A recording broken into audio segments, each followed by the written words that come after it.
It's time for Sustainable Living with Glenn Boblitz, the show that helps you be prepared to care for your family regardless of the circumstances that may come your way.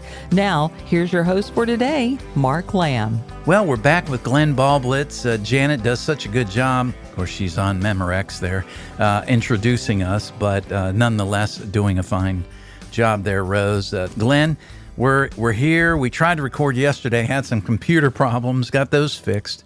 So we're here. What are we talking about today? Just spring fever. Spring fever, yeah. Okay. We've all got it. If you know, we had a warm day there, and it just something sprouted. I don't know, but it sprouted. you know, it teased us, and then it went away. I know better, and I caught myself, setting out my seeds for my little bee plot that I've got going, and I go, I'm gonna do that this weekend, and I'm going.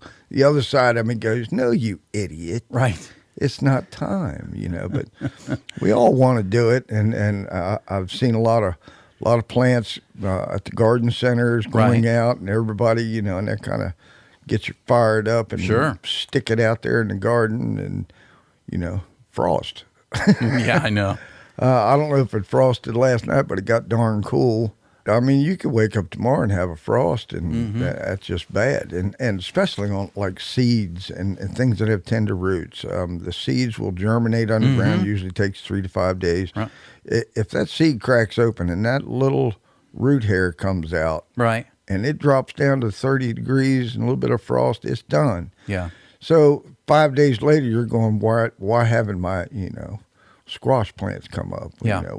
Gotcha. It just, they don't like that cold. Yeah. That ground temperature needs to be, Do they just go into like a little pause mode there? No. For survival? They just die. Oh, it just dies. They will crap out and die. Wow. A lot of times bacteria will take over because it's so cool that the bacteria and the warm, the moist, cool temperatures will make the bacteria get there because it's exposed. Okay. And it just craps them out. Yeah. Same way with if a small plant finally breaks the ground and the little stem has that clear green look, it's just a seedling is all it is. It's just broken the ground. You'll get what they call stem wilt, and that's from too much moisture, too cool of temperatures, and they just fall over and die. Right. So a little patience goes a long way and saves yourself some headache. And so that's what we're trying to tell you. Just give Mother Nature a chance here. She'll eventually bring steady warm weather. Right. Some crops you just absolutely can't put out until ground temperature is 55. I mean, who goes out and takes a temperature reading of the ground? Not many people, I'm sure. Geeks like me might. I'm not going to plant my corn. I don't have to tell you how expensive seeds got in the past 2 years. I can't imagine. And it just irks me. And the other thing is shrinkflation has hit the seed packet. Right. Seed packet still may be $3.96 as it's been for the past 10 years, but you better count the seeds in there. My wife bought a pack of, I think it was called Mickey Lee's watermelons. Okay. And there was 10 seeds, and that was it. 10. Used to be they just take a spoonful, put it in there, and you always had some left over. You're just sitting there Not hand anymore. counting them. You look down and you buy radish seeds and they're pretty small. Yeah. And you go, where are they at? Because there's so few in there. So knowing that, it may cost you $150 just in seed to plant a decent sized garden. You go, holy cow. I just spent $150 in seed. I better not lose these seeds. I better not, and I don't mean lose them as you put them in the back closet. I'm talking about planting them, having them germinate and die. That's too much money, too much work if you would just wait until the time is right. So this week is going to be cool. Next week it's going to start to warm up, and it's actually going to hit 70s and 80s. Do not. Don't do it. Don't do it. This is the time you get out and prep your garden. You do it. You can send your little soil test off, and I recommend you do that. So you're saying just work more in the preparation stage instead of losing some potential seeds because seeds are money. do the last minute cleanups, Yeah. get a nice bed going. Okay. Any of your amendments that you want to put in, Right. or need to put in, some compost, you can turn all that in, and you just look how pretty your soil is getting. You notice they didn't call it dirt. Right. I want people to have soil, not dirt. Dirt's what you get on your shoes. Right. You want that living soil in there, and when you do that, and you have it as prepared as you can, and then the temperatures stabilize, and spring is actually here, and we're Right. not going to get any more of these frosts. Then you can save that money from them seeds. Okay. You can put your investment into the ground. Makes sense. So, some of them can tolerate some cool weather. Some of the cold crops, cool weather plants, if you would, the broccolis and the bok choys and my bok choy in this cool weather, man, it just exploded. It just Really? loves it. Oh, cool. But it don't like frost. So cool weather is one thing, but cold weather it will wipe your garden out. Okay. And we looked the other day and looked at a tomato plant. It was a nice tomato plant, maybe 10, 12 inches high. $7, one plant. Wow. $7, $6.95. Time you put tax on your $7 tomato plant. And folks, what happened to the seeds? Why can't you start that in your window and paying $7?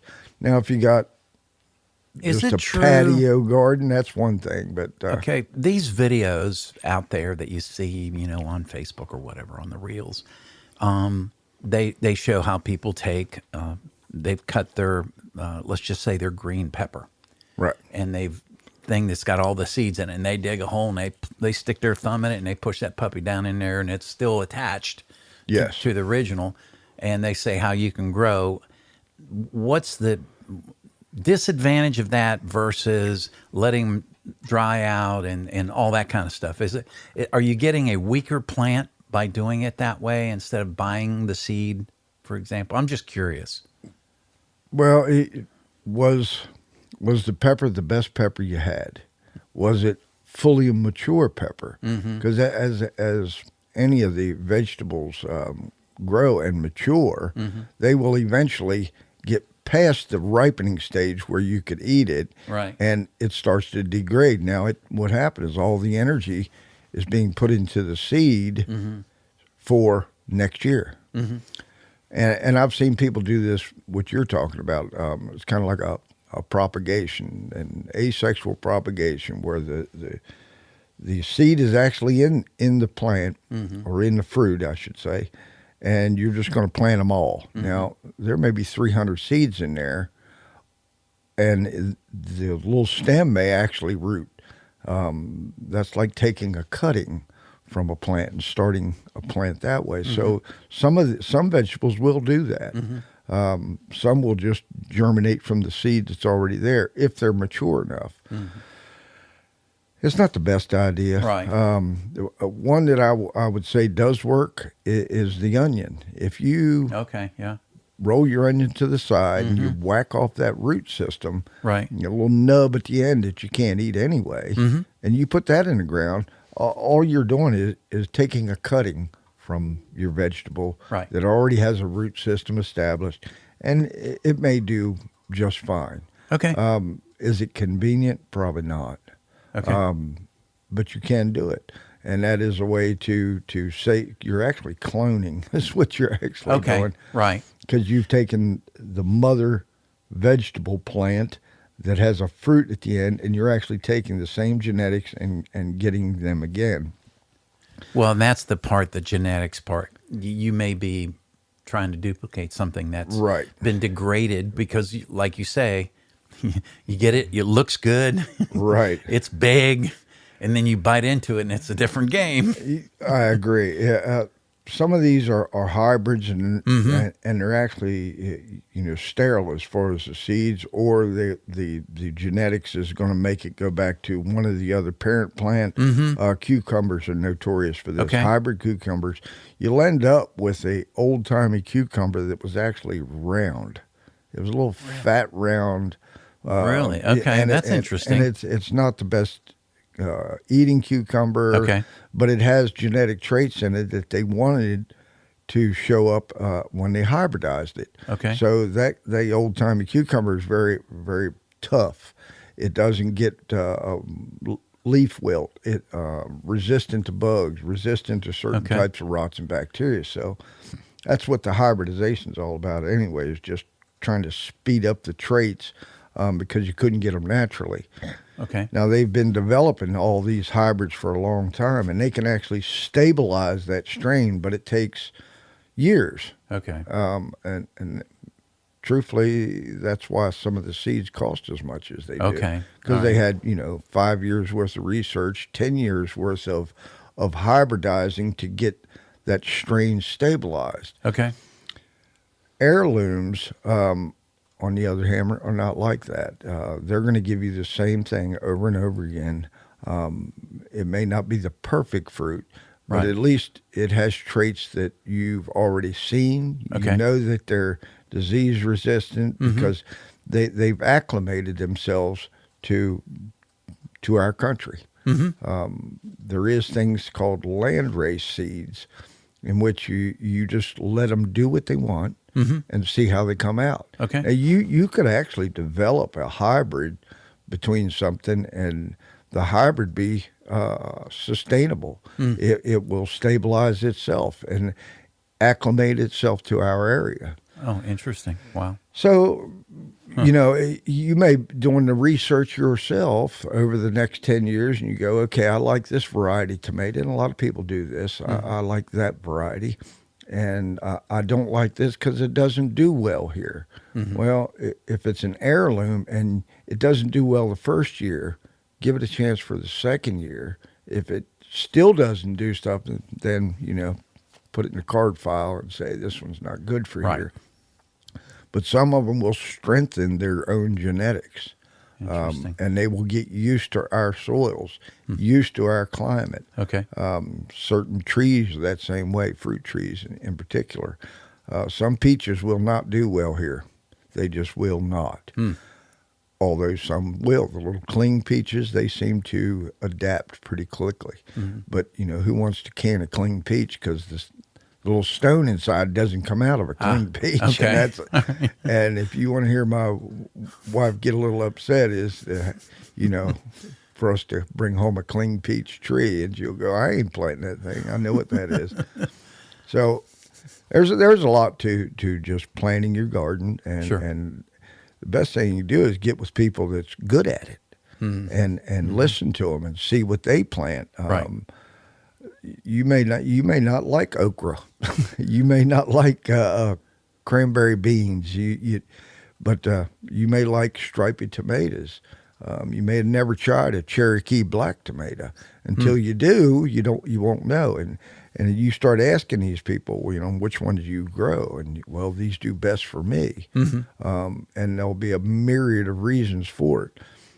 If you're going to can a lot of tomatoes for paste and use Cherokee black tomatoes, you can have some ugly tomato sauce because it's going to be very dark and purplish looking, and everybody's going to go, I ain't eating that. Yeah, no.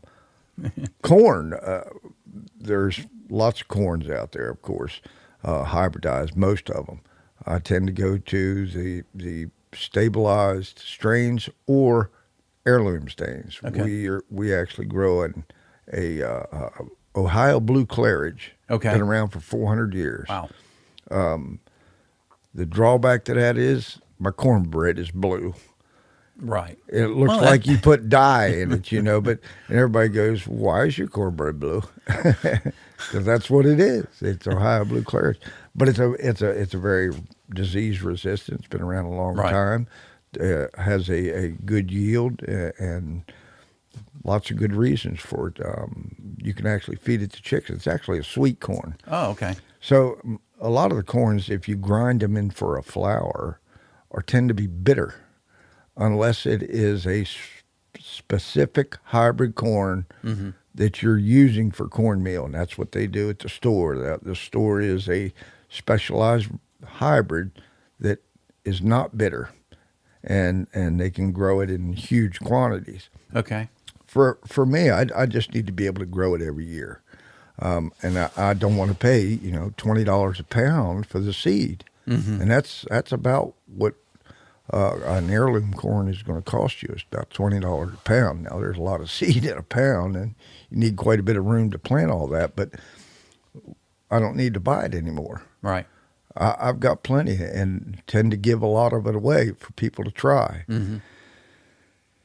There's an issue with heirlooms. If you plant an heirloom corn next to a sweet corn hybrid that you bought at the local garden center, those two are going to cross-pollinate, and whether you wanted it to or not, you created a hybrid. Oh, wow. So now you can't save the seeds and expect to get the same, thing. Okay.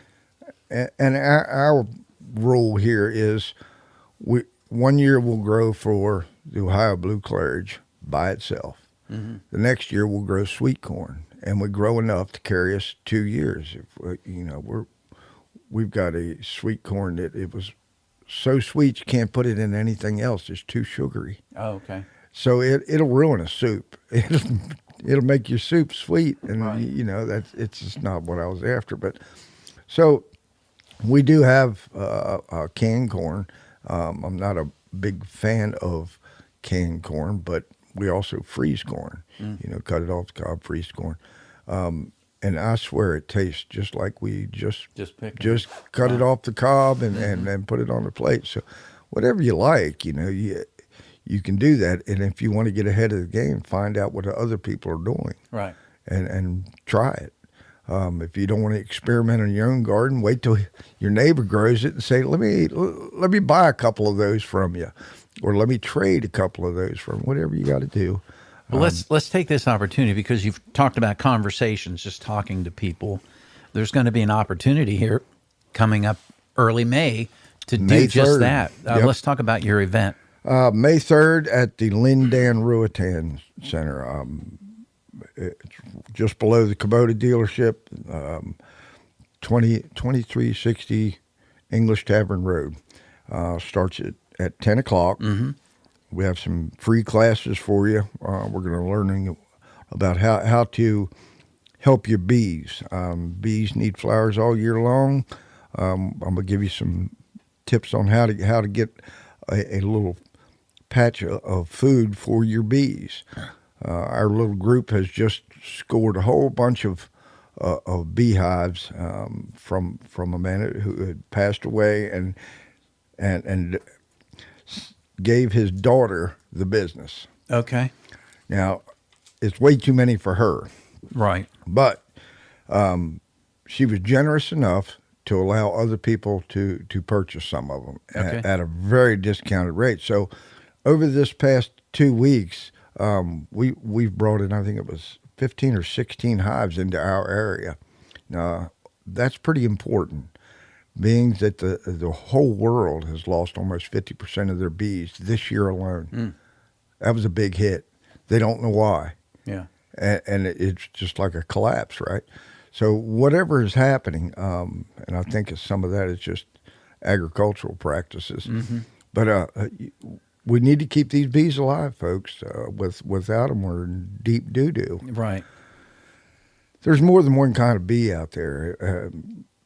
So when you come to these classes, we'll be talking about that. Okay. And if you don't want to have a hive in your backyard because you got young kids, or your neighbor has young kids and you're worried about that, there's other bees. There's here just in Virginia, there's like 28 species of bees that actually are pollinators. And that's the point. You're not going to get honey from them, but you can give them a home. You can give them a place that they can feed. If you give them a place to feed, they'll stay closer to your house and be right up into your garden. Now, for an example, a mason bee pollinates 50% more flowers than a honeybee can. Because he's faster. He's smaller and he's faster. And he's painted iridescent blue, so he's high speed. He looks cool. Yeah. But there is lots of other bees, so that's one of the things we'll be talking about. So we're going to have lots of vendors out there, some food for you. There's a lady out there that makes sourdough that just bring a stick of butter with you. I'm just saying. Yeah. If you've never had sourdough, and she's so good at her craft, and it is definitely a craft, that she can just rattle off how to do it. And she will be telling you how she does it. So it's not like she's hoarding information. We want this information out there. So about all the vendors are like that. If you just take the time, 5 minutes, and say, how did you do that? They're going to tell you. Gotcha. Now, they're all craftsmen in some form or fashion. And craftsmen like to share their ideas, share their knowledge, share their products. So come out and see us. There's going to be quite a few people there. I think when we had year before last, we had 350 people, and that was an early one. The weather cooperated, so it did really well. So please come out and see us May 3rd, starting at 10 o'clock. It's on a Saturday. Lindan Ruatan Center, just below the Kubota dealership. So, which is below the airport. So we're on that side of 29, straight up English Tavern Road. It's only about a quarter mile up there. Come see us. Any cost to get in? Nope, not a thing. We do ask for donation every time you go to somebody and they've given you some good information. Put $1 in their jar. That helps them continue on with their classes, and that's what they're doing. And a lot of people are going to give you samples and that kind of stuff, and that's why I say bring your stick of butter. Yeah. Well, I'll split a loaf of sourdough with you, and we'll have breakfast right there.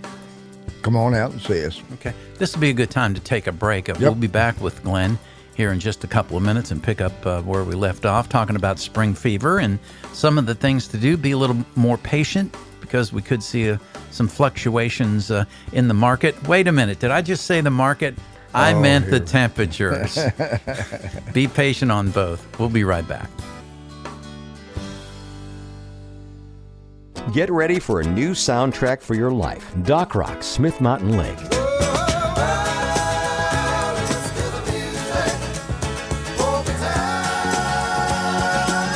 It's music that'll take away your troubles for a while. That's what I'm talking about! Wake up with Janet and Mark on the Morning Jam. They'll keep you informed and encouraged, and we all need more of that. You say jam? You're invited to be a part of the Doc Rock family, your feel-good station. Doc Rock, Smith Mountain Lake. We're back with more Sustainable Living with Glenn Boblitz. Be sure to look for Sustainable Living on Facebook for even more information and follow-up conversations with other members. Now, here's your host, Mark Lamb. Well, Glenn, we talked about your event in May there briefly, and we decided to take a commercial break right there and just give it a second to breathe. We were talking about spring fever and being patient, talking about seeds, bees, and other things. So, yeah, when it does finally kick off for us, and my target is usually after Mother's Day, and some crops is clear up into May. But you can read what you're planting and figure out when you should plant it, because you don't want to have to double plant and pay for seeds twice. Right. But if the temperatures are still cool at night, try not to water at night. The ground temperature is just not warm enough to keep bacteria from forming and causing stem wilt and that kind of stuff. So it's best to warm water in the morning. Okay. So when the sun comes up, the plant can actually dry off, because you don't want to set up a situation where bacteria can just ruin your plants. So keep that in mind. That's one thing. If you want to start your own seeds and start them a little early inside, they make these little trays with the little greenhouse covers on them. They do a fairly good job. Now, you may notice they still just sit there. Well, your house may be a little too cool. But they sell a heat mat. It's like a little heat mat that you would put on your back for a backache. Only these are very low temperature, and they're about $20. And they'll cover a full-size planting tray. Interesting. An 11 by 22 planting tray. So you set it on there, and because that ground temperature must be correct, or they will not germinate. Worst case scenario is they germinate and still die because it was too cool at night. That stable temperature of that little heat mat will keep it that 58 degrees that seeds tend to like. So that's an option if you want to start your own seeds just a little early. Let's get your soil tested. You're going to need to know what your pH is, how acidic or how alkaline your soils are. That's real important. Now, you just can't dig a shovel in the middle of the garden and get a composite of what your whole garden is. It's best to do an average. So you take a spoon from here, a spoon from there, a spoon from on the other side. Okay. And you put it in a little box. You can get them at the library, or you can get them downtown at the ag department, your extension agent. Okay. Every county has one. Right.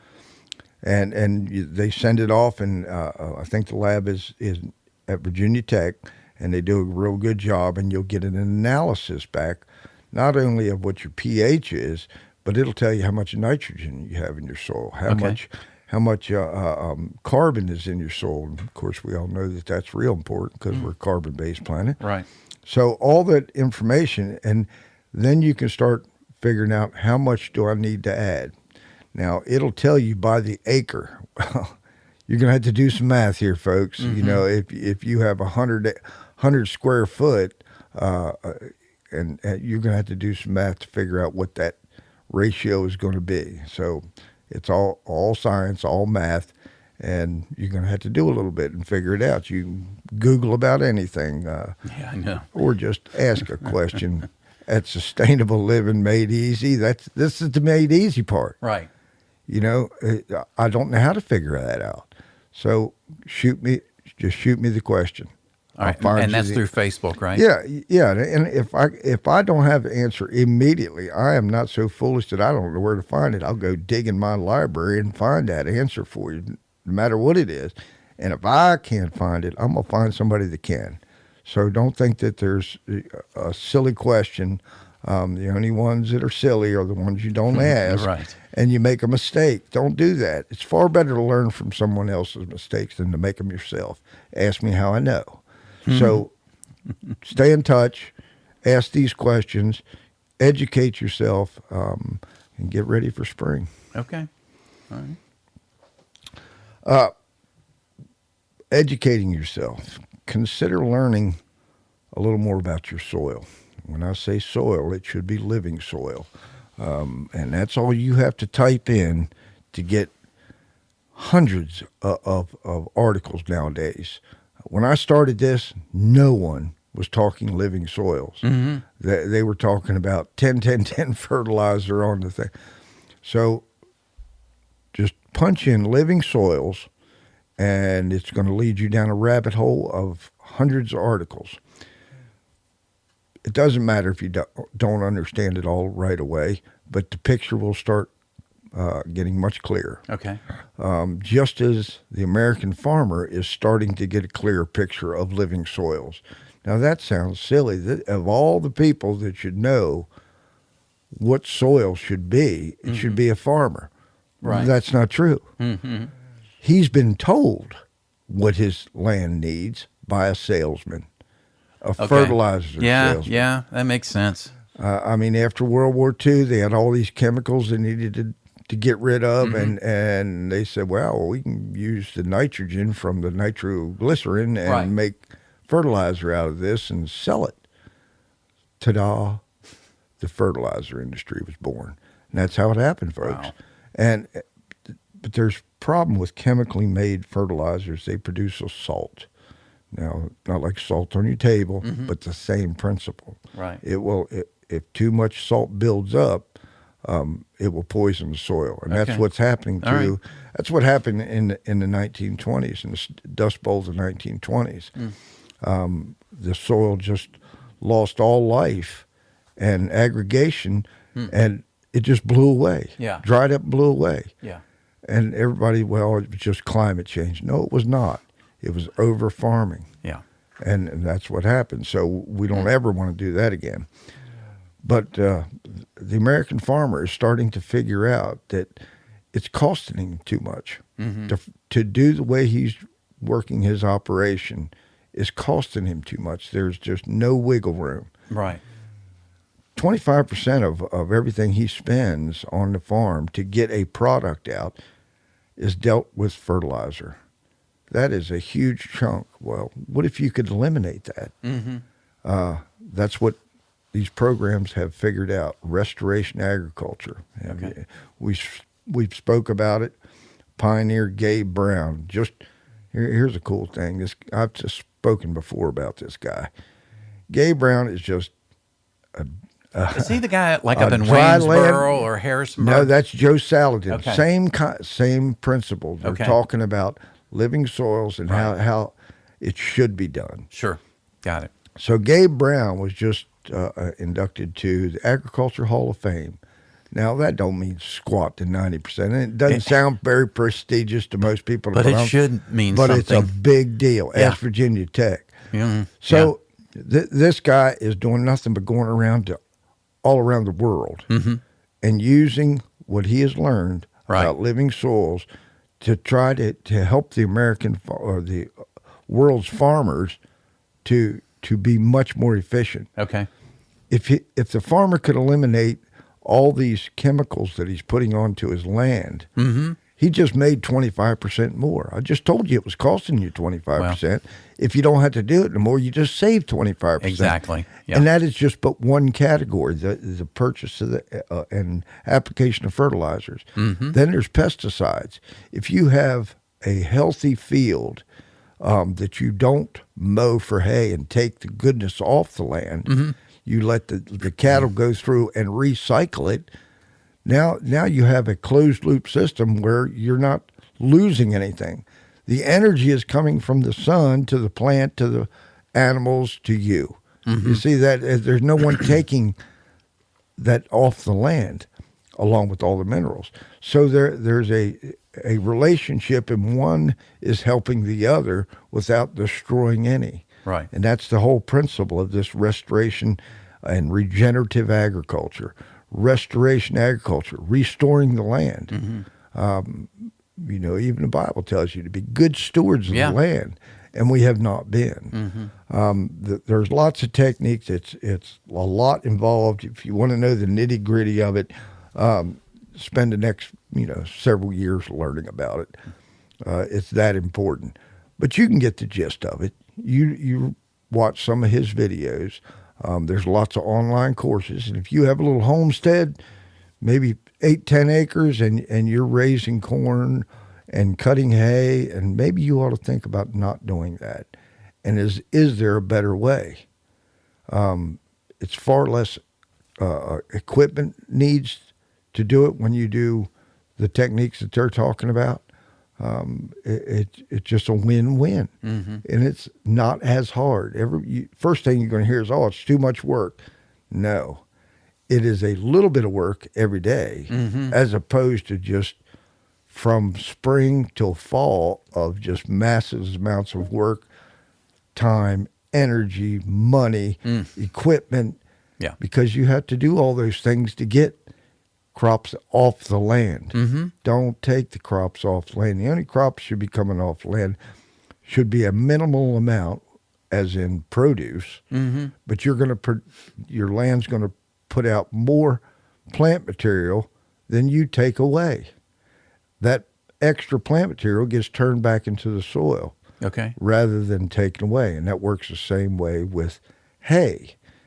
Why would you take the hay off the land when you could put the cow on it to eat it directly?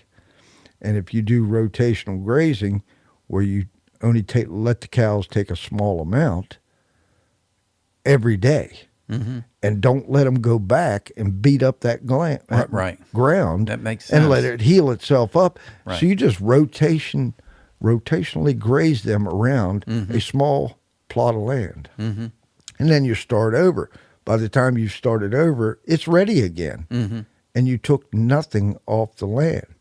Now, whatever goes into a cow comes out of a cow. Right. A little bit stays within the meat or to the growing process, but the sun's providing the energy. That's the input, sunlight. And it stays on the land. Okay, well, how's it work in the wintertime? Well, these fields are so thick with hay and a huge amount of biodiversity, not just Timothy hay or alfalfa. It's hundreds of varieties, and that's what you want. Okay. So it all kind of collapses on itself, and it could be 2 feet of snow on top.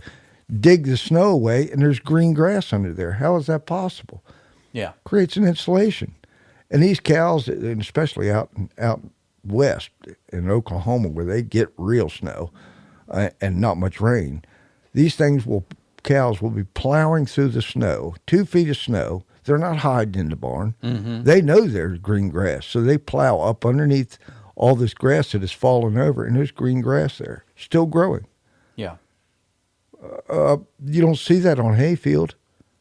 You see bare ground most of the time because the cows beat it to death walking around to go get a bale of hay. So, and I'm not beating up any farmer that's feeding this way. It's because it's traditional. You know, throwing bales of hay out in the wintertime is just traditional. Well, it's costing you. So let's think a little more about the land and let the land take care of you instead of you working for the land. That doesn't seem smart. So that's some of the things that we talk about when we do these festivals. Some of the things we talk about when we hold a class. We do hold a lot of classes over at the Lindan. God bless them for doing that. Yeah, and you got one coming up May 3rd. May 3rd for the... Starts at 10 a.m. The Homestead Festival, and that's a good time to ask questions. I tend not to shut up. If you ask me a question, then you may want to block out 15 minutes if you ask a question, because I'm going to have some answers. Right. Some of them may be right. Okay. All right. Well, Glenn, as always, thank you. Just a really good bit of information.